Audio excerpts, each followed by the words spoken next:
Assalamualaikum warahmatullahi wabarakatuh. Halo adik-adik semua. Bagaimana kabarnya hari ini? Semoga tetap sehat dan selalu semangat belajar di rumah. Pada kesempatan kali ini kita akan belajar tentang toharoh. Pasti adik-adik semua sudah tahu ya apa itu toharoh. Toharoh secara bahasa berarti bersih atau suci.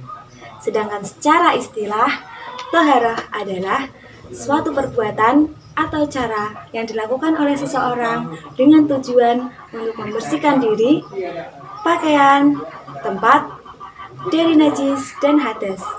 Toharoh terbagi menjadi dua bagian, toharoh dari najis dan toharoh dari hadas. Apa itu najis? Najis secara bahasa adalah sesuatu yang dianggap kotor atau tidak bersih. Dan secara istilah adalah sesuatu yang dianggap kotor oleh syara atau syariat. Najis tergolong menjadi 3 macam. Yang pertama, najis mukhafafah, yaitu najis yang tergolong ringan. Contohnya, air kencing bayi laki-laki yang belum makan selain air susu ibu.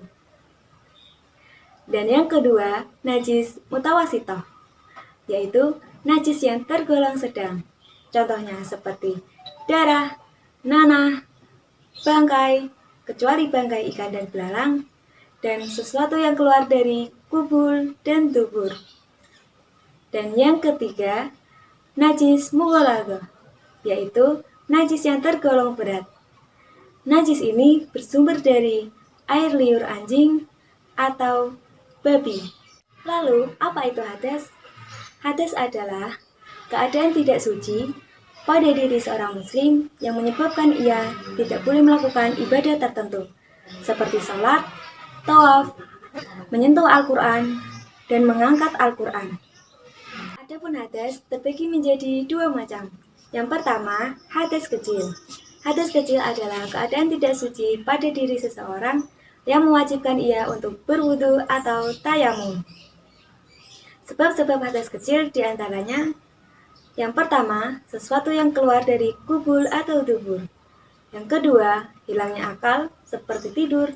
Dan yang ketiga, bersentuhan kulit antara laki-laki dan perempuan yang bukan mahram. Dan yang keempat, menyentuh kemaluan dengan telapak tangan tanpa penghalang. Dan yang kedua, hadas besar. Hadas besar adalah keadaan tidak suci pada diri seseorang yang mewajibkan ia untuk mandi besar atau mandi wajib. Selanjutnya adalah sebab-sebab hadas besar. Sebab-sebab hadas besar yang pertama yaitu berhubungan antara suami dan istri atau bersetubuh. Yang kedua, melahirkan.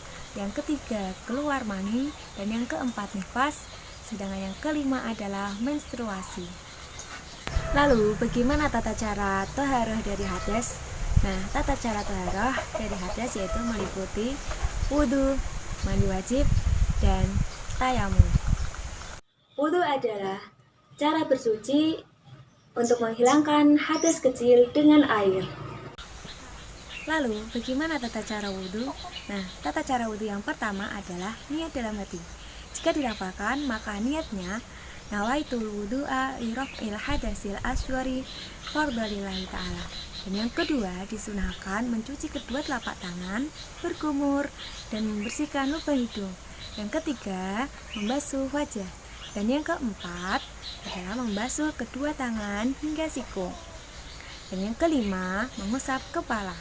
Dan yang keenam, disunahkan membasuh telinga.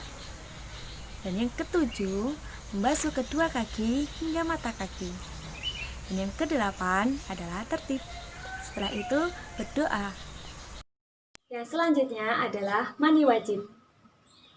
Mandi wajib adalah cara bersuci untuk menghilangkan hadas besar. Adapun tata caranya yang pertama yaitu niat. Jika dilafalkan, niatnya adalah sebagai berikut: nawaitul ghusla li raf'il hadasil akbari fardhalillahi ta'ala. Dan yang kedua, menghilangkan najis apabila di badannya terdapat tetesan darah. Dan yang ketiga, membasahi seluruh tubuh dari ujung rambut hingga ujung kaki. Dan yang terakhir adalah tayamum. Tayamum yaitu pengganti wudhu atau mandi wajib.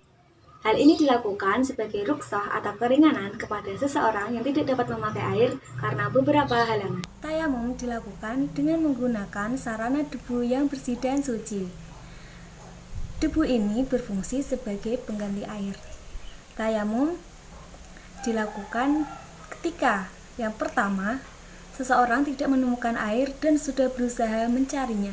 Dan yang kedua, berhalangan menggunakan air misalnya karena sakit, dan yang ketiga telah memasuki waktu sholat. Lalu bagaimana tata cara tayamum? Nah, tata cara tayamum yang pertama adalah siapkan debu yang bersih dan suci.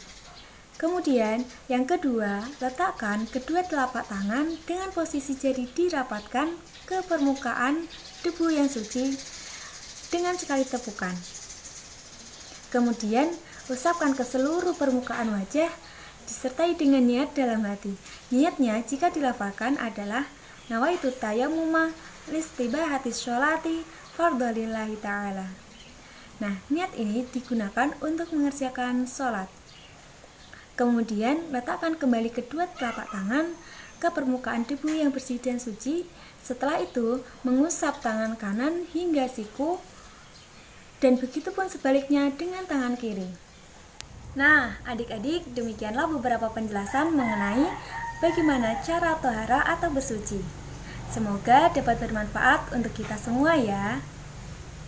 Tetap jaga kesehatan dan selalu semangat belajar di rumah. Terima kasih dan sampai jumpa.